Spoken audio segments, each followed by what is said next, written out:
ఏలూరు జిల్లా నుంచి వచ్చాం. అగ్రి షోకి ఇది 3వ రోజు.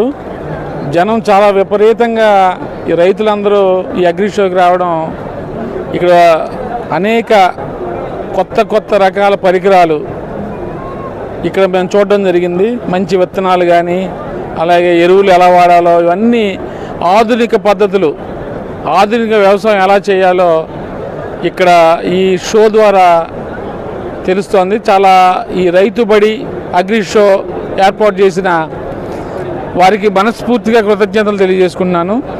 రైతులు ఈరోజు గ్లోబలీకరణ జరుగుతోంది.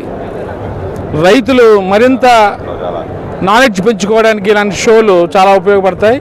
భవిష్యత్తులో మనం రైతులు సరైన దిగుబడి లేక ఆర్థిక ఇబ్బందులు పడుతున్న పరిస్థితిలో ఇలాంటి షోల ద్వారా, ఇలాంటి అవేర్నెస్ ద్వారా మంచి నాలెడ్జ్ పెంపొందిస్తారు. భవిష్యత్తులో కూడా నెక్స్ట్ ఇయర్ కూడా మళ్ళీ షో ఏర్పాటు చేయడం చాలా ఆనందకరం.